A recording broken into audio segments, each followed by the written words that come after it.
Hey y'all, I just wanted to real quick announce that I'm giving away 2 copies of Red Dead Redemption 2, one for each console. I don't want anybody to miss out on this amazing game. To enter the giveaway, click the link at the top of the description, follow the steps provided, and you will be entered in the Red Dead Redemption 2 giveaway that's going to be ending on November 15th.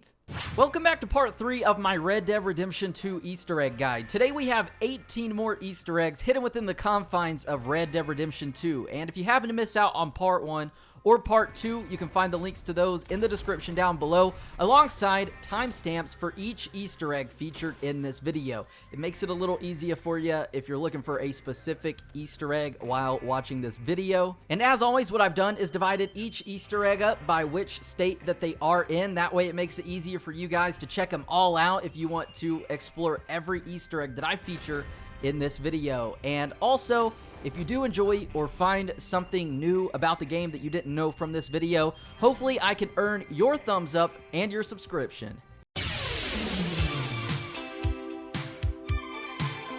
Number 18, one of the 2 founders of Achievement Hunter, a branch of Rooster Teeth Gaming, is actually the voice of the post office clerk. Now, there are many different clerks, but this one in particular right here is voiced by Jeff Ramsey.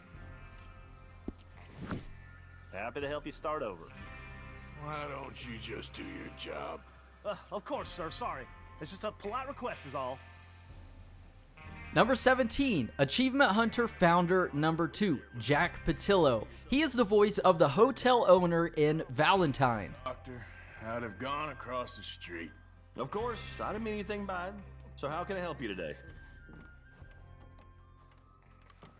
Can I get a hot bath, please? I got someone warming it up for you already. Just head down the corridor there.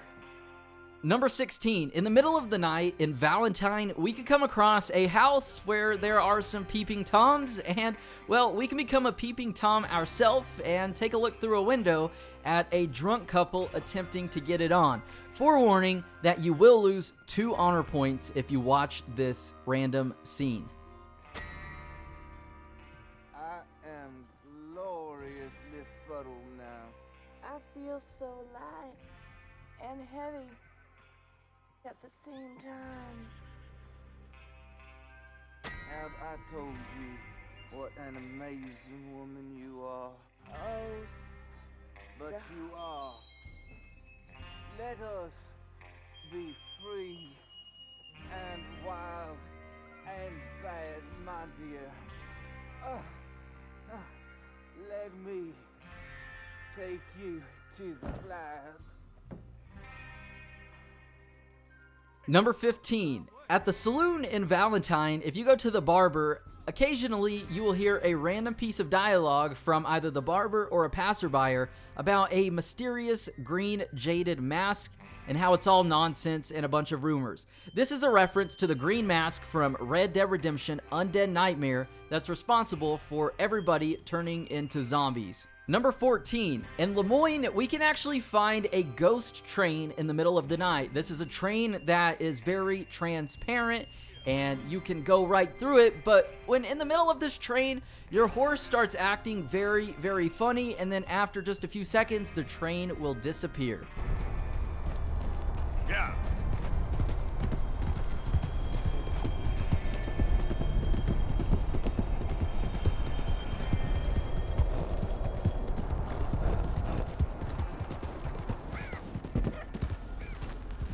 Number 13, on the doors of an abandoned barn in LEMOYNE, we can find the words, "Stay out, plague," written on here. And this seems to be a reference to The Walking Dead.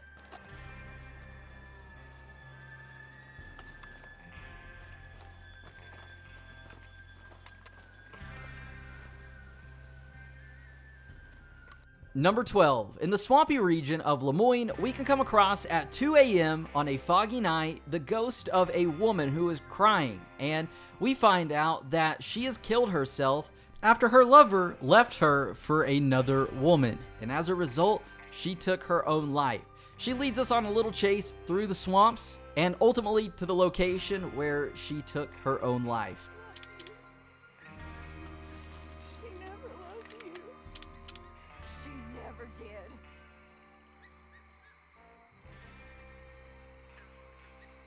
Number 11, Nosferatu, or the Vampire of Saint Denis. After finding 5 mysterious writings scattered around Saint Denis, we are led in the middle of the night to a dark alleyway where we can discover a vampire. I'll suck you dry. Listen, make this quick. I'm a busy man. Come to me. You are making a grave mistake.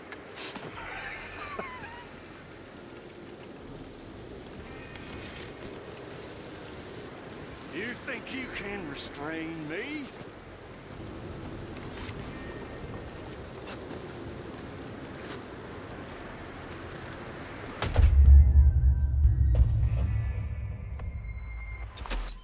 Number 10, the Worker's Tombstone. In a secluded area next to some railroad tracks in northern LeMoyne, we can come across a tombstone with many different names written on it, and in front of this tombstone, there are tons of clothes on the ground. Now, my guess is that the people buried here were workers of the railroad track who passed away, and they all seem to pass away within 2 months of each other, and, well, they were buried in this one spot right here next to these railroad tracks.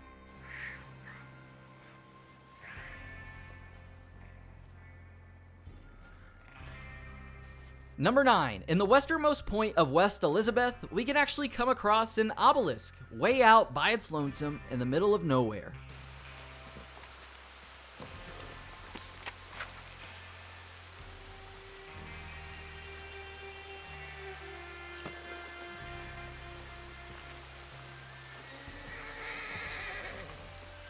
Number 8, in West Elizabeth, there's an abandoned shack, and in this shack, there is a surprise waiting for us, and it's actually a jump scare.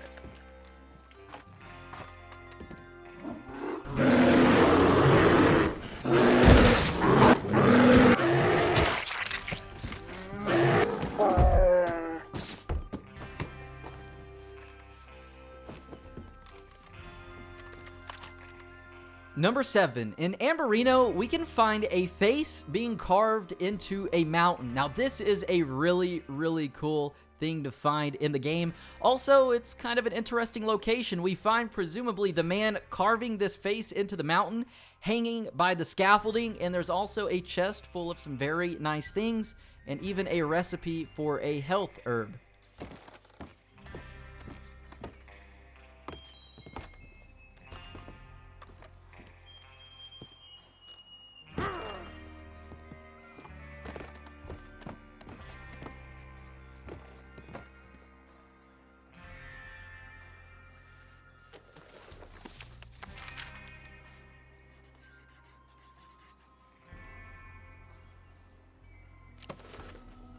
Number 6, still in Amberino, but a little farther up north, on Lake Carin, this frozen lake, we can find the words, "Keep your dreams simple," written or carved into the ice. Now, this is actually one of the various cheat codes scattered around the map in very random locations.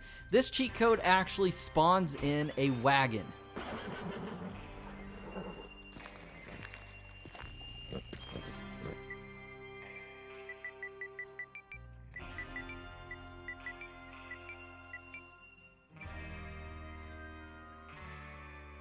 Number 5, in the cemetery outside of Blackwater, we can actually find the gravesite of Dutch van der Linde's mom. And I believe Dutch mentions her earlier on in the storyline, or at some point at least, but we know this is Dutch's mom for a few reasons. One, her name is Greta van der Linde, and also on the tombstone it says, "Loving mother to her son, Dutch," and she died in 1881. And for those wondering, like I always have, Dutch's real name is actually Dutch. Now, before we move on any further in the video, I do want to say that there are going to be some spoilers ahead. Now, these aren't spoilers as far as the ending of the game goes, but it does show a few things from a few different chapters that you guys might not want to see unless you have already completed the storyline or made it past Chapter 6.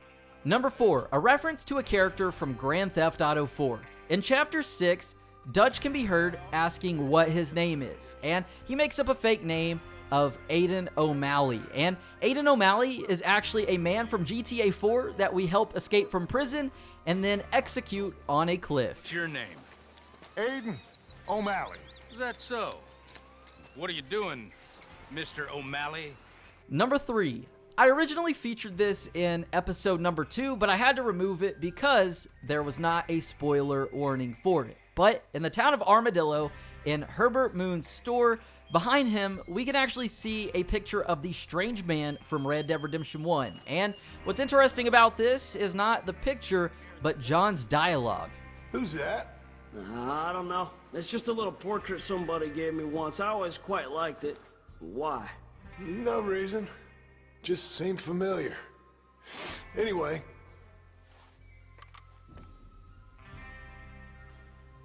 If you want to shop here, you better act right. Number 2, a reference to Red Harlow, the protagonist of Red Dead Revolver. I was waiting for one of these references to be found in the game. There were tons in Red Dead Redemption 1. Unfortunately though, I don't know the location of this encounter. I do know that it does take place in New Austin, but thankfully the Grimace has actually found this reference, and well, it's very interesting and a very nice nod to Red Harlow. No offense, I just know the type. I done some myself a couple years back. Like most things in life, it don't live up to the billing. And my brother, he's dead now, but he used to tell me stories about Red Harlow. Yeah, you probably heard of him. Legendary bounty hunter bringing the savage outlaws of the frontier to justice. Man who watched his parents get murdered in front of him as a boy, but who uses that pain to become a better man and ultimately to wreak his vengeance. Number 1. Some might consider this an Easter egg and some might not. It's really up to debate and all up to personal preference. But while playing as John Marston, if you actually go into the water, your stamina abilities will diminish entirely. And in my opinion, this is an Easter egg and a nice reference to John Marston from Red Dead Redemption 1, being the fact that in this game, he cannot swim. If we go into the water, we instantly drown. And we know from various dialogue from Arthur Morgan teasing John Marston that John can't swim. And I actually covered this in part 2. Well, those are 18 more Easter eggs hidden within Red Dead Redemption 2. Hopefully you guys did enjoy. If so, and you learned something new from this video, hopefully I did earn your thumbs up. A little love goes a long way, and your subscription as well, because we are going to be uploading more Easter eggs as they are found. But with that said, I'm Zach Cox. Thank y'all for tuning in. Be sure to enter the Red Dead Redemption 2 giveaway, and I hope to see ya in the next video.